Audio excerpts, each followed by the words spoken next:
এখানকার যিনি বিধায়ক তিনি মুখ খুলছেন না যে কেন কাটমানি নিচ্ছে, কেন গ্রামে গ্রামে এরকম করছে।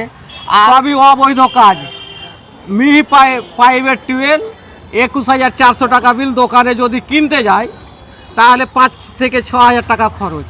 টাকা খেয়ে উনি প্রদান করলেন বগদানগর অঞ্চলে। প্রিয় দর্শক, আমি মোহাম্মদ জামাল শেখ, আপনারা দেখছেন PNW। এই মুহূর্তে যিনি পাশে পেয়েছি আমরা সাতঘুরিয়া গ্রামের যে তিনি মেম্বার, তিনার একাধিক দাবি নিয়ে তিনি আমাদের ক্যামেরার সামনে এসেছেন। কি কি দাবি আমরা জানবো তিনার কাছ থেকে। আপনারা যেহেতু বলছেন আমাকে, বলবো না বলছি, তাও বাধ্য হয়েছি বলতে। 2023 সালে আমাকে এখানকার বিধায়ক ডেকে টিকিটটা দিয়েছিলেন, কিন্তু আমি নির্বাচনে লড়াই করে সব থেকে বেশি ভোটে জিতেছিলাম, বন্ধুত্বপূর্ণ ভোট করে। তারপরে রেজাল্টের পরে কি পেলাম, ভোট গঠনে টাকা খেয়ে উনি প্রদান করলেন বগদানগর অঞ্চলে। তারপরে কি যে পঞ্চায়েত সমিতি, জেলা পরিষদ 30টার ভোট করলাম, পায়ে হাতে পড়ে কত রকম করে ভোটটা করলাম। করার পরে কি দেখলাম যে পঞ্চায়েত সমিতি কিছু বাড়ি পেলেন, জেলা পরিষদ কিছু বাড়ি পেলেন। তার প্রতিবাদ করতে গেলাম যে গ্রামের লোক আমরা ভোট করেছি, তো আমরা কিছু পাওয়ার উপযুক্ত গ্রামের লোকের স্বার্থে।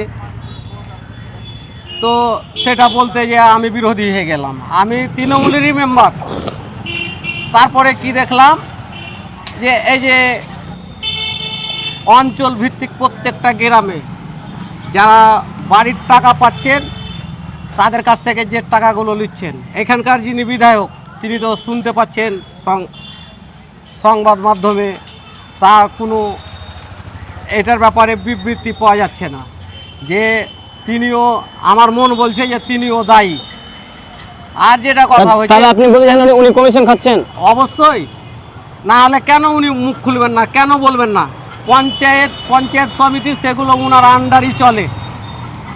তো যেটা কথা হয়েছে যে যেরকম ধরেলেন, এই যে আমাকে তৃণমূলের নেতা অঞ্চল থেকে ফোন করছে যে টেন্ডার নেমেছে,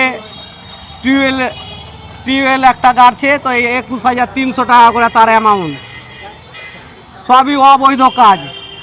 মিহি প্রাইভেট টিউবওয়েল 21,400 টাকা বিল, দোকানে যদি কিনতে যায় তাহলে 5 থেকে 6,000 টাকা খরচ। আর কি আমরা দেখতে পাচ্ছি যে যেগুলো লাভজনক ব্যবসা, মানে কেনায় যে ব্যবসা, কেন বলছি যে যেরকম ওই যে লাইট, আমরা লাইটও দেখেছি যে যে কন্ট্রাক্টর পাচ্ছে একজনই পাবে, অন্য কেউ পাবে না। তার পিছনে কিন্তু কাটমানির একটা সুরাহা আছে। তো যাই হোক, আমি বলতে চাই যে সবই দুর্নীতিতে ভরা। আর এখানকার যিনি বিধায়ক তিনি মুখ খুলছেন না যে কেন কাটমানি নিচ্ছে, কেন গ্রামে গ্রামে এরকম করছে। আর যারা বেনিফিশিয়ারি, সামনে বিধানসভা ভোট আসছে, আমার পক্ষ থেকে করজোরে আবেদন করব যে যারাকে টাকা দিয়েছেন আর ভোট চাইতে যাবে, তার বিনিময়ে আপনারাও যেরকম দিয়েছেন সেরকম 50-60 হাজার করে আপনারাও নেবেন। এটাই আমার সংক্ষিপ্ত বক্তব্য। তাহলে আপনি বলতে চাচ্ছেন যারা মেম্বার রয়েছে যখন আপনার কাছ থেকে টাকা নিতে আসবে বাড়ি পর দেন, কিন্তু যখন ভোট আসবে আপনি পয়সা রাখলেন? হ্যাঁ, অবশ্যই অবশ্যই। কেন যে গরিব মানুষ টাকা পাচ্ছে, এরকম যারা টাকা দিতে পারছে না তাদের বাড়ি নাই, যাদের ঘর নেই তারা পাচ্ছে না, যাদের 3 তলা বাড়ি তারা পাচ্ছে, যাদের 2 তলা বাড়ি তারা পাচ্ছে, যারা তৃণমূলের সঙ্গে যুক্ত তারা পাচ্ছে। আপনি নিজে তৃণমূলের মেম্বার? আমি তৃণমূলের মেম্বার। আমি খলিল বাবুর রক্তদান শিবিরে, তাহলে এবার আপনাকে বলি, রক্তদান শিবিরে আমি গেছিলাম, খলিল বাবুর রক্তদান শিবিরে। সে নাকি কংগ্রেস করে, সেই জন্য আমাকে বাদ দিয়েছে, আর আমিও বসে গেছি। আমি কোনো দলের সঙ্গে যুক্ত নই, এখনও তৃণমূলটা করি, কিন্তু আমার মন মতন কোনো পঞ্চায়েতে কাজ হচ্ছে না, আমি গ্রামের লোকের কাজ করতে পারছি না। এটা আমিরুলের নেতৃত্বে। আপনার গ্রামেরই তো প্রধান? আমার গ্রামের প্রধান। তো যেটা কথা যে উনাকেও দিয়েছে যে কিছু কিছু প্রধান করে দিয়েছে যে ওর মন মতন যারা কাজ করবে তারা কি করবে, যারাকে বেহিতে পারবে। আপনার নাম?